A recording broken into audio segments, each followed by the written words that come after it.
اللہ کے رسول صلی اللہ علیہ وسلم نے موت کو کیسے محسوس کیا؟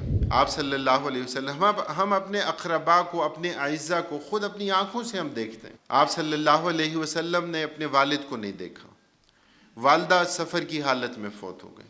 سفر کی حالت میں حفیظ جالندری مرحوم فرماتے ہیں، تمنا تھی مجھے ایک کاش عمر نوح مل جاتی، میرے قالب کو ایک جبریل کی سی روح مل جاتی، اور بیاں کرتا وفات آمنہ کا حال حسرت زا، اور بیاں کرتا مقدس ہو گیا کیوں خطہ ابوا۔ ابوا کے مقام پر نبی اکرم صلی اللہ علیہ وسلم کی والدہ فوت ہو گئی، اور بیاں کرتا کہ جب غربت میں یہ صدمہ گزرتا ہے تو 6 سالہ یتیم اس وقت کیسا صبر کرتا ہے، اور بیاں کرتا کہ جب اٹھتا ہے سر سے سایہ مادر، یتیم اس وقت آنسو پوچھتے ہیں منہ سے کیا کہہ کر۔ آپ صلی اللہ علیہ وسلم نے دکھوں کو، غموں کو، مصائب کو، تکالیف کو جھیلا تو آپ غمخوار بنے امت کے۔ آپ صلی اللہ علیہ وسلم فرماتے ہیں، اشد الناس بلاء الانبیاء ثم الامثل فالامثل، فرمایا سب سے زیادہ آزمائشیں کس پر آتی ہیں؟ انبیاء کرام علیہ السلام پر آتی ہیں۔ سب سے زیادہ آزمائشیں کس پر آتی ہیں؟ متدین لوگوں پر آتی ہیں، دین سے وابستہ افراد پر آتی ہیں۔ آپ صلی اللہ علیہ وسلم کے ہاتھوں میں آپ کا اپنا لخت جگر، آپ کا بیٹا ابراہیم 1.5 سال کی عمر ہے، اور اس کی روح پرواز کر گئی۔ یہ موت ہے جسے آپ قریب سے دیکھتے ہیں، اس دنیا کی بے وقتی کا اندازہ ہوتا ہے۔ آپ صلی اللہ علیہ وسلم نے فرمایا، ان العین تدمع، فرمایا آنکھوں سے آنسو جاری ہیں، والقلب یحزن، دل بڑا غمزدہ، دکھی، افسردہ ہے۔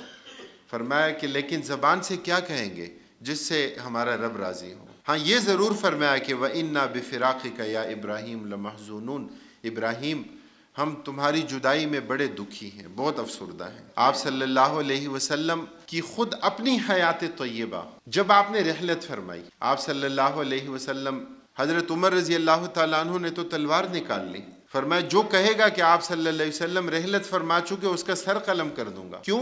دل اس بات کو ماننے کے لیے تیار ہی نہیں ہے، دل و دماغ اس بات کو ماننے کے روادار ہی نہیں ہے کہ یہ کیسے ہو سکتا ہے کہ اللہ کے رسول صلی اللہ علیہ وسلم ہم میں نہ رہیں۔ حضرت ابو بکر صدیق رضی اللہ تعالیٰ عنہ، رازدار رسول، یار غار اللہ کے رسول صلی اللہ علیہ وسلم کے، نبوت کے اسرار سے آگاہ اور واقف، تشریف لائے، مدینہ کے مضافات میں تھے، کسی کی عیادت کے لیے گئے تھے، آئے، بیٹی کا گھر تھا، حضرت عائشہ کا حجرہ، نبی اکرم صلی اللہ علیہ وسلم کا جسد اطہر موجود تھا، تشریف لائے، آپ کی آنکھیں کچھ کھلی تھی، اپنے ہاتھ سے آپ کی آنکھیں بند کی، آپ صلی اللہ علیہ وسلم کے ماتھے پر بوسہ دیا، اور کیا فرمایا، واللہ لا یذیقک اللہ موتتین ابدا، 2 مرتبہ اللہ تعالیٰ آپ کے لیے موت کو اکٹھا نہیں فرمائے، موت ایک مرتبہ آنی تھی، آپ رحلت فرما چکے، اور فرمایا طبت حیا و میتا، کہ آپ صلی اللہ علیہ وسلم کی زندگی بھی اچھی، آپ کا سفر آخرت بھی اچھا۔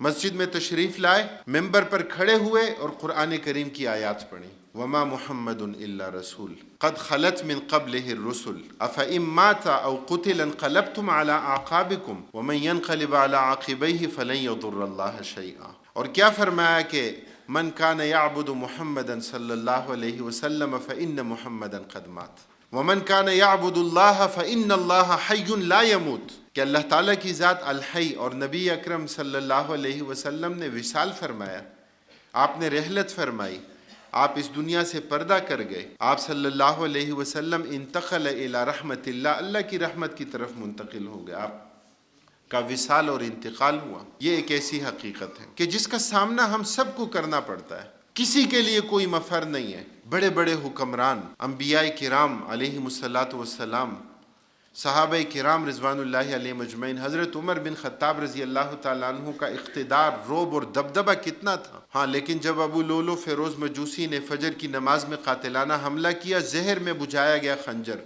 آنتیں کٹ گئیں، طبیب دوائی دیتے، آنتوں سے باہر نکل آتی، اور آخری کیفیت کیا تھی؟ حضرت عبداللہ ابن عمر رضی اللہ تعالیٰ عنہ کی ران پر سر رکھا ہے، بیٹے ہیں، دکھ اور کرب کی کیفیت ہے، اور زمین پر لیٹے ہیں، فرمایا عبداللہ اپنی ران ہٹاؤ، میں اپنا سر خاک آلود کرنا چاہتا ہوں تاکہ آسمان والے کو مجھ پر رحم آ جائے۔ یہ کون کہہ رہے ہیں؟ حضرت عمر بن خطاب رضی اللہ تعالیٰ، دوسرے خلیفہ راشد، کہ جن کے بارے میں اللہ کے رسول صلی اللہ علیہ وسلم فرماتے ہیں میرے بعد کوئی پیغمبر آنے والا ہوتا تو وہ عمر ہوتا ہے۔ فرمایا جس راستے سے چلتے ہیں اس راستے سے شیطان نہیں جا سکتا، قرآن کریم کی 17 آیات جن کی تائید میں نازل ہوتی ہیں، اللہ کے رسول صلی اللہ علیہ وسلم پر فدا ہونے والے، امت کو حکمرانی کا طریقہ سکھانے والے۔ آج ویلفیئر اسٹیٹ کا کنسیپٹ اگر یورپین کنٹریز میں بھی ہے، حضرت عمر رضی اللہ تعالیٰ عنہ کے دور خلافت کو اپنے سامنے رکھ کر ایک رفاعی ریاست کا نقشہ انہوں نے بنایا۔ عمر لاز کو اپنے قوانین میں شامل کیا کہ بے روزگاروں کو بھی الاؤنس ملے، ہر پیدا ہونے والے بچے کا وظیفہ مقرر ہو، معذوروں کے لیے جو لوگ خود کام نہیں کر سکتے ریاست ان کی کفیل اور نگہبان اور ذمہ دار بنے۔ یہ اصول کس نے سکھائے؟ حضرت عمر بن خطاب رضی اللہ تعالیٰ، ورنہ مقتدر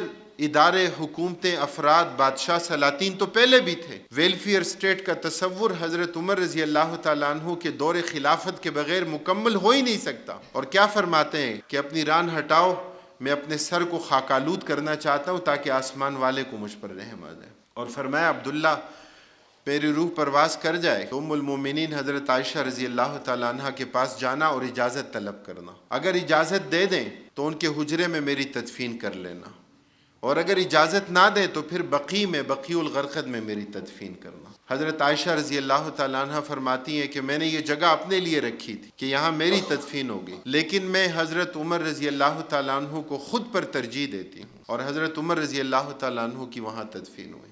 موت ایک ایسی حقیقت ہے۔ حضرت عثمان بن عفان رضی اللہ تعالیٰ عنہ کی شہادت مظلوم اس امت کے باغیوں نے محاصرہ کیا۔ صحابہ نے کہا جہاد کی اجازت دیں، باغیوں کا قلع قمع کریں۔ فرمایا نہیں، میں اپنی خاطر اس امت میں تلوار نہیں چلانا چاہتا۔ اور جمعے کا دن سفید لباس زیب تن کیا، روزے سے تھے، اور قیلولے کی حالت میں خواب میں نبی اکرم صلی اللہ علیہ وسلم کو دیکھا۔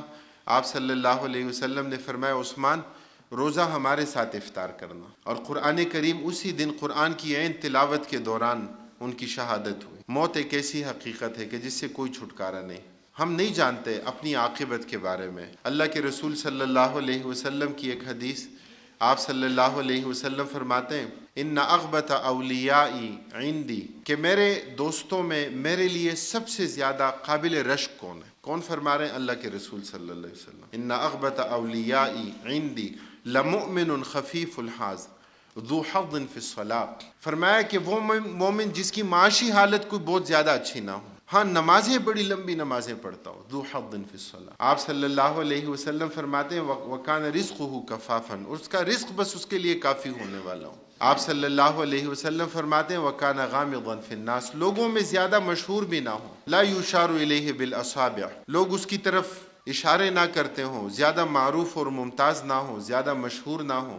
آپ صلی اللہ علیہ وسلم نے فرمایا کہ عجلت منیتہ، اس کی موت اچانک آتی ہے۔ آپ صلی اللہ علیہ وسلم نے اس طرح چٹکی بجائی، آپ نے فرمایا اچانک اس کی موت آ جاتی ہے، اور فرمایا کہ قلت بواکیہ قلت راسہ، اس پر رونے والیاں کم ہوتی ہیں، اور آپ نے فرمایا اس کی میراث بھی کم ہوتی۔ سادگی اور آسانی کے ساتھ اس دنیا سے وہ آخرت کی طرف منتقل ہو جاتا ہے۔ عزیزان گرامی، آخرت کی فکر اور آخرت کا عقیدہ وہ بنیادی عقیدہ ہے کہ جو دل کے زنگ کو دور کرتا ہے۔ ہمارے دل پہ زنگ آتا ہے جب ہم زیادہ لمبی امیدوں، لمبی تمناؤں اور خواہشات میں گھر جاتے ہیں، اپنی موت کو بھلا دیتے ہیں، اور اگر موت کی یہ کیفیت سامنے ہو تو ہمارے اعمال سنور سکتے ہیں۔ اللہ تعالیٰ کی بارگاہ میں جواب دہی کا احساس۔ آپ صلی اللہ علیہ وسلم نے فرمایا ان هذه القلوب لتصدأ كما يصدأ الحديد اذا اصابه الماء، جس طرح لوہا گیلا ہو زنگ لگتا ہے، اسی طرح بندے مومن کے دل کو بھی زنگ لگتا ہے۔ صحابہ نے پوچھا یا رسول اللہ صلی اللہ علیہ وسلم دل کے زنگ کو کیسے دور کریں گے؟ آپ نے فرمایا کثرت ذکر الموت و تلاوت القرآن، اپنی موت کو کثرت سے یاد کرنا اور قرآن کی تلاوت کرنا، یہ دل کے زنگ کو دور کرنے کا علاج اور طریقہ ہے۔ اللہ تعالی ہمیں آخرت کی فکر کو اپنے دل و دماغ میں راسخ کرنے اور اس کے نتیجے میں اپنے اعمال کو سنوارنے اور بہتر بنانے کی توفیق نصیب فرمائے۔ وآخر دعوانا ان الحمد للہ رب العالمین۔